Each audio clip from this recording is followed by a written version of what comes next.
welcome to Wrestling Revelations. I'm Mike Brennan, here with Kyle Fitta. What's up? Hey, how you doing? Good. Yourself? I'm alright. Anyway, we're here to talk about John Cena and the way his character's been developed, and why, honestly, we're just pretty much sick of the guy. Aren't we, Kyle? I appreciate what he does for the business. I think he's a hard worker. But it comes a time where you just have to drop down a step or two, let's say, or at least evolve your character a little. And I just don't think we've seen that from him at all. Right, I agree with you there. The character development for him hasn't really been there.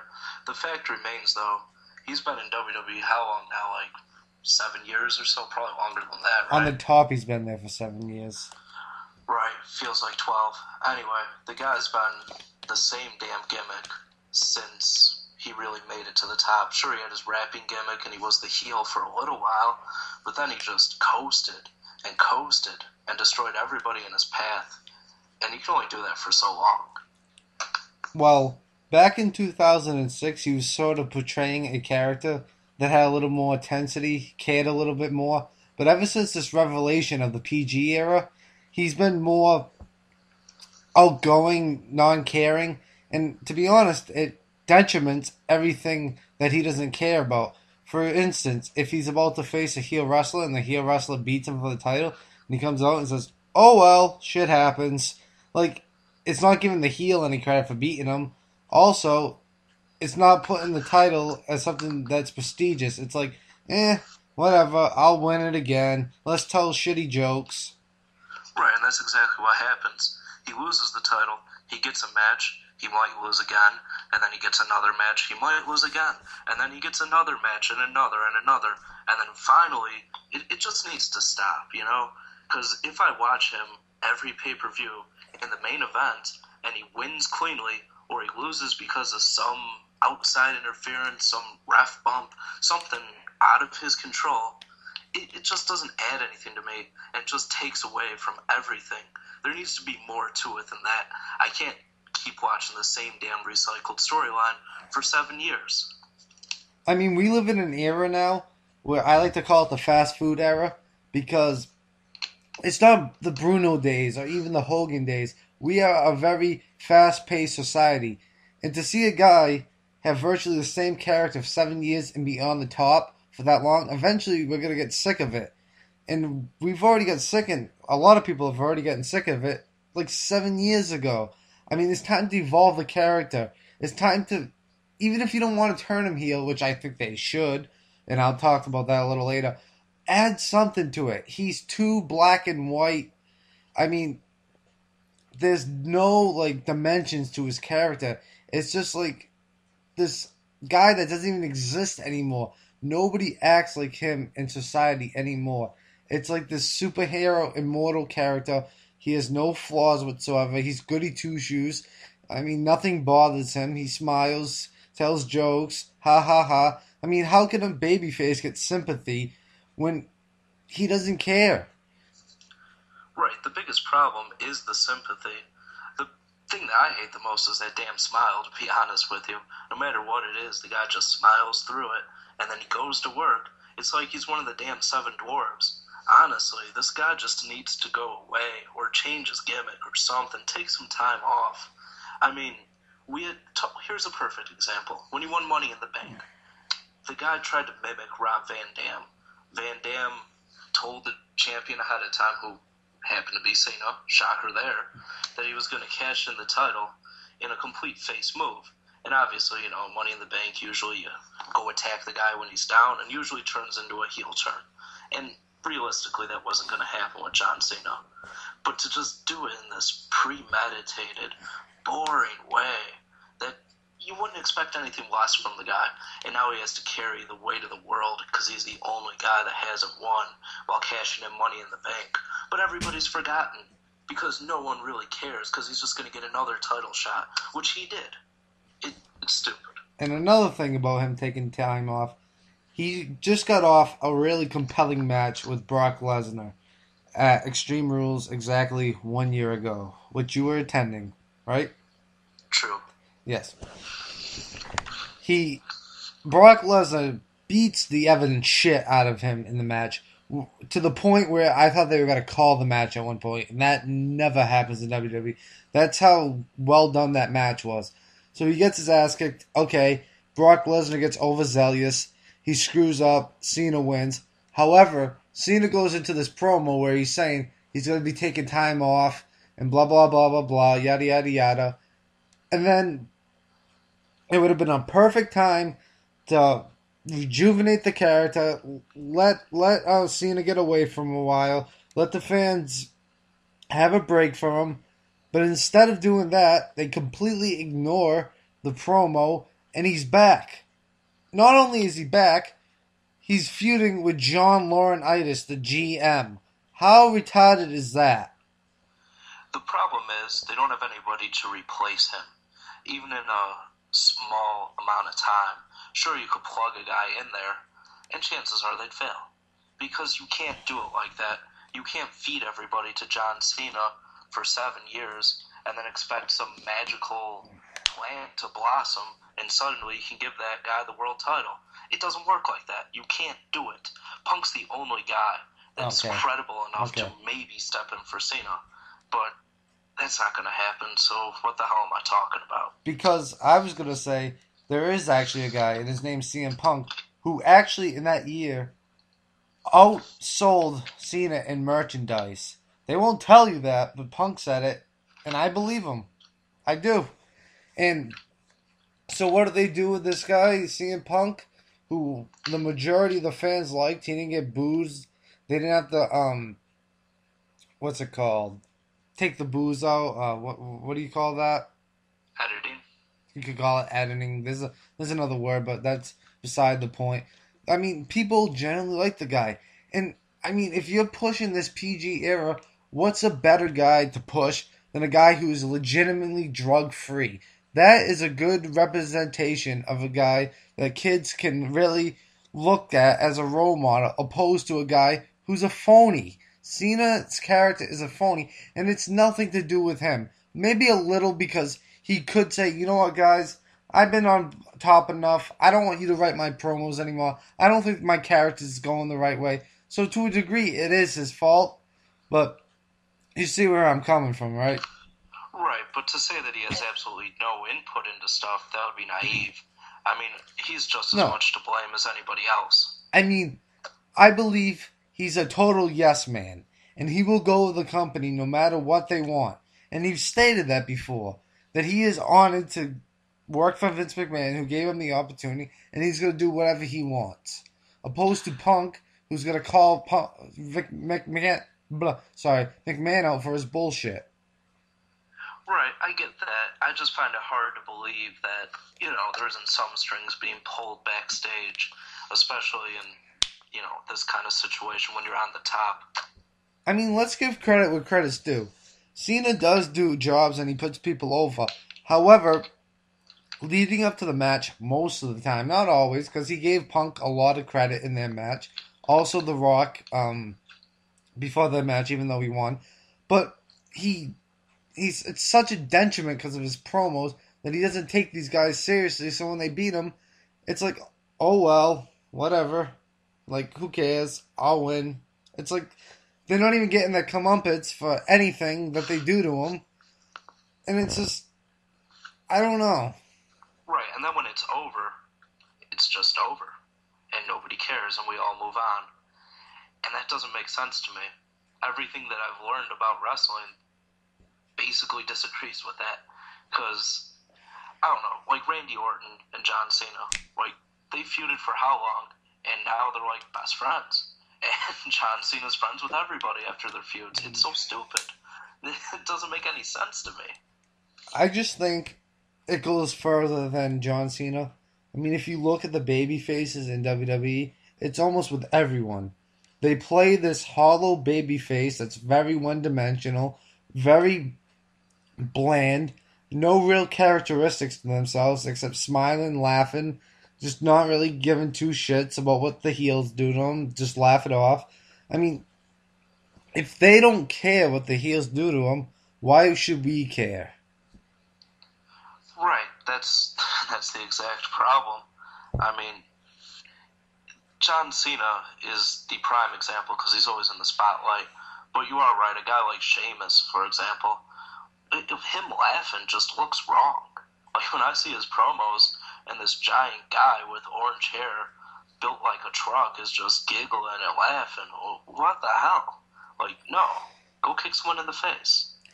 I mean, that's definitely a problem wherein people started to like Sheamus because he was an ass kicker, so to speak. He no nonsense kind of guy, straightforward, and then they liked the character though, and then they changed the character, and now they start not liking him, and they don't know why.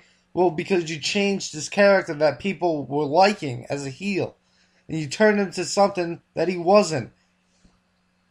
Right, well, just to play devil's advocate, that's probably why WWE won't change John Cena.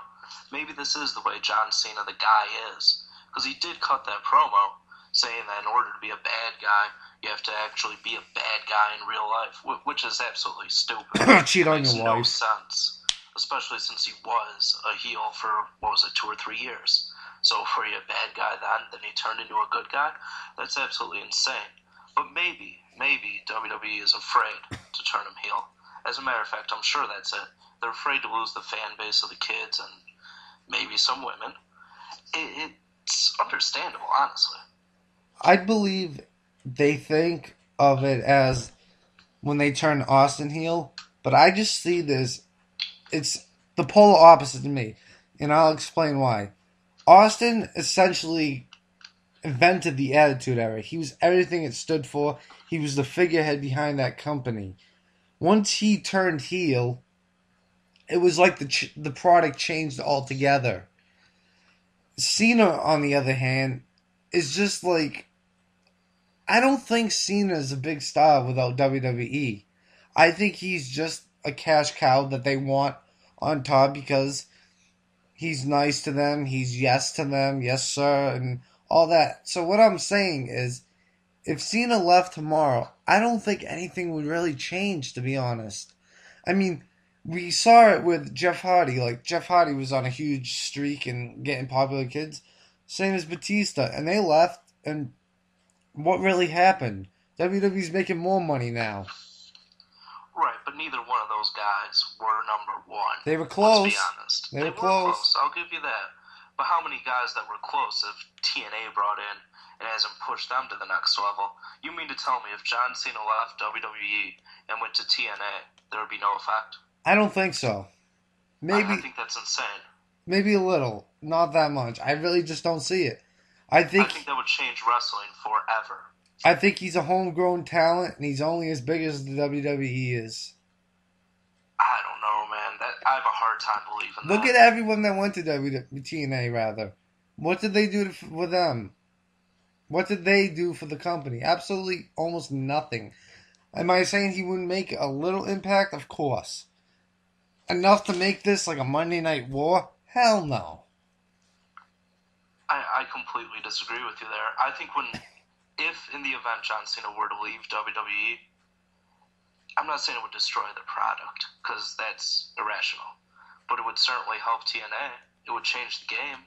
It would make it a level playing field, perhaps. No, not a level playing field. Not at all? No. Why not? I just don't see it.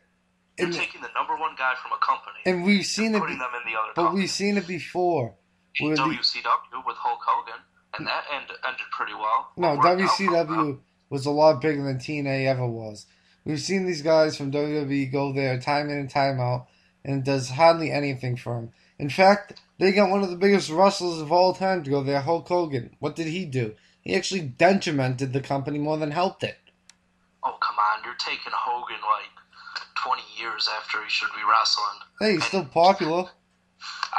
Sure. He's got his cult following, and he's got his TV shows and all his other crap. But when it comes down to it, if you're going to go and get a guy like... They got Flair, too, for a while. And guess what? It didn't do anything. And I get your point. I totally understand where you're coming from. However, if you're going to take guys who can't wrestle at this point and put them in front of an audience, it's not going to work. That's TNA's problem. If you take a guy like Cena, who's been wrestling for however long, a guy who still has plenty miles left on him, and you put him in the spotlight, you could probably get some success out of him. Maybe short-term success, but I guarantee you it would be success. I mean, I'm not denying that they would get more popular. I just don't see it as being a level playing field. They are not even in the same league as the WWE. The numbers prove this. Everything proves this. And they landed a bombshell when they got Jeff Hardy. Because Jeff Hardy was probably the second biggest full-time babyface in the company. And he did not affect the ratings one bit. He did not affect the buy rates. Sure, they say he's the number one seller in merchandise, but he didn't affect it that much, to be honest. I mean, what they could have done with Jeff Hardy and what they've done with Jeff Hardy are just two different things. The problem is TNA doesn't know how to utilize talent. They don't know how to do anything right, really, to be honest, in the management system. So, I just don't even think they would take advantage of getting Cena. Alright, if they completely screwed up the guy, yeah, they'd probably have some problems. I can see that for sure. I mean, they had this dream match to do. You had Kurt Angle versus Samoa Joe, and a week in the company, they're already doing it. And right. Angle's happened a little too quickly. Angle's beating Joe, and okay, where do we go from here? You just beat the number one guy. So, I mean, that's TNA logic right there. I mean, I digress. I don't want to get into this TNA discussion. Sure. Anyway, well, what about John Cena turning heel? Let's focus up on that. You were saying that it wouldn't affect wrestling that much. Personally, I think it would usher in a new era. No, I do believe it would affect wrestling. I think it would, like you said, do that. I don't think it would affect the revenue stream in WWE. I think they could establish a new star and turning Cena heel. People are dying to hate Cena. People are dying to love Punk. I mean, wrestling has told you point in and point out. You listen to what the audience wants. Right, usually listen to what the audience wants. Unless they're absolutely idiotic and they want a guy like Fandango pushed. Well, he still generates money, so you might as well push him. Yeah, but at some point enough's enough. You don't always listen to him. And I'm not too sure you turn Cena heel, at least right now. Because, like I was saying, they don't have anyone to replace him. Except for Punk, who isn't around right now. And he's heel. I get that. Not the right time, but they've had plenty of other opportunities to do it, and they failed to at least try it. And, I mean, when you're a monopoly, I mean, even though I think it would work, why take the risk? Right, it is a big risk. The thing is, though, who replaces him? We're sick of the character, absolutely. I am, you am. You are, rather. I am, you am. But we're looking for the next John Cena, the next big guy. And that's not Punk. It's not. I like Punk a lot. But I see him as a gap stopper, to be honest with you. How long can he stay on top? I mean, he's proven people wrong time in and time out who said that about him. I mean, he's generated the most merchandise in 2012. 12. I mean, he's the most over heel right now. I mean, I do. I think he hates to hear the analogy, but I think if they were going to go in this direction, and I'm not advocating that they do, I think he's the next Stone Cold Steve Austin. The attributes are there. Yeah, and I've heard that quite a bit. And I'm just not ready to fully commit, I guess.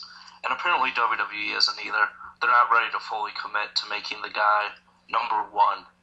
And maybe that's okay. Maybe you don't need a clear, defined number one. And really, you probably shouldn't. You should probably have several guys that are around 1, 2, 3, 4, and they all kind of mingle with each other, and the rankings change. But it's really one. There's John Cena, and then there's everybody else. Personal preference, I used to like it when the number one figurehead of the company was a heel and the babyface chased him. I think it just made better TV. Like, for example, Ric Flair back in the old days, opposed to Hulk Hogan, who used to just hog the title and just get boring seeing every heels try to step up and beat him. I like the chase of the title, so to speak. When the babyface chases it. That's just me. Right, it does write itself a lot easier. A lot of people draw a lot of comparisons between Hogan and Cena. I mean, both the guys are, well, Hogan was superhuman, and Cena's basically his own superhero himself. And maybe they're right. It's just a little frustrating to see a guy booked like Hogan was probably 10, 20 years after Hogan's wild success. They need to correct it. Well, to Cena's to Cena's credit, rather, he's a much better wrestler than Hogan. I'd rather see him in the ring any day over Hogan. And, he always delivers when he needs to, for the most part. I mean, the guy, according to Dave Meltzer and many others, he had a 5-star match. I mean, you have to have some merit and credentials in the ring to have a 5-star match. I mean, you can see that he's good in the ring. He's always given 100% effort. He always has energy. What else? He's good at sequencing moves, putting together structured matches, all that good stuff. He's good at that. His selling act could be a little better, but I think that's just a portrayal of his character. The guy is good, but we're just sick of him. He's stale. And that's what it just really boils down to. He needs to evolve his character. He needs to start caring more. He needs to give more credit to the heels. And he also needs to, well, anything else, I don't know. I think I mentioned them all, to be honest. Yeah, there's just certain things that he does that he needs to stop doing. Like, very specific things, honestly. Like, his stupid salute. I mean, I don't know the rules. I was never in the military or anything like that, and I don't plan to be in it. But I'm guessing that's not okay. You know, I'm sure people are offended by it. I'll guarantee you there's some people offended. That needs to stop. His smiling needs to stop. The things you listed need to be improved on and corrected, obviously, as well.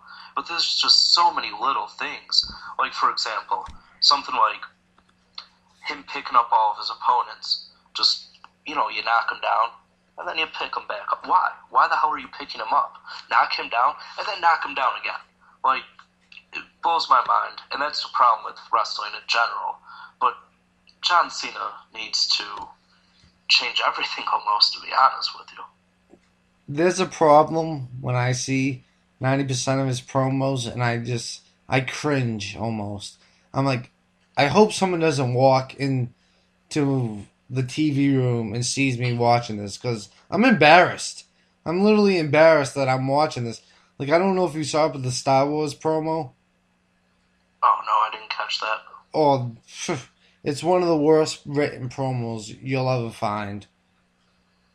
I mean, even like when he was talking to Mark Henry, they having this heated confrontation, and then John Cena goes, "Well, your breath smells like 1,000 asses." Bravo. Like, that's supposed to be funny. I mean, I guess it wouldn't be as bad if he was actually funny, but his jokes really miss, and the audience does not react to him. The only person that reacts to him is Cole laughing, who's controlled by Vince McMahon in his headset. That's the only person that's laughing. Right, I think what they're trying to do is turn him into The Rock, kind of, with his jokes. Oh, absolutely. Because The Rock was funny, for a while at least. And then it ran its course, but especially now when he comes back and he's telling his jokes, it's just as bad. It makes me want to vomit everywhere. It's just bad. Speaking of The Rock, I just don't... I see why they did it, to pop a buy rate, and I don't know. I think you could have got that buy rate even if you didn't do Rock Cena again. I just think Rock's name on the card would bring in a certain fan base to watch WrestleMania.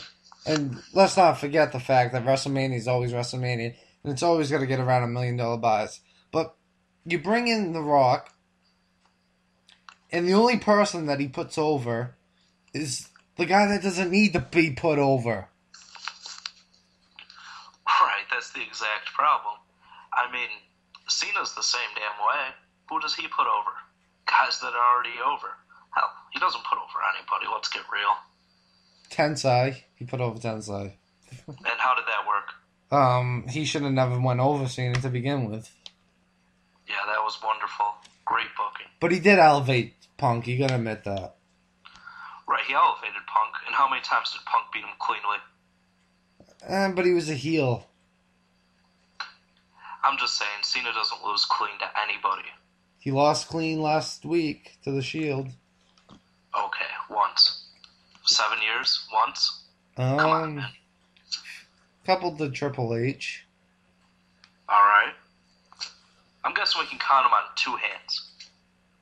I'm not asking you to count them. I'm trying to remember a few, but I'll think about it and get back to you. Alright, sounds good. And if anybody listening wants to count them, get back to us, post it in the comment, like our Facebook page, subscribe to us on YouTube. That would be great as well. And until next time, I'm still Mike Brennan. You're still Kyle Fitta.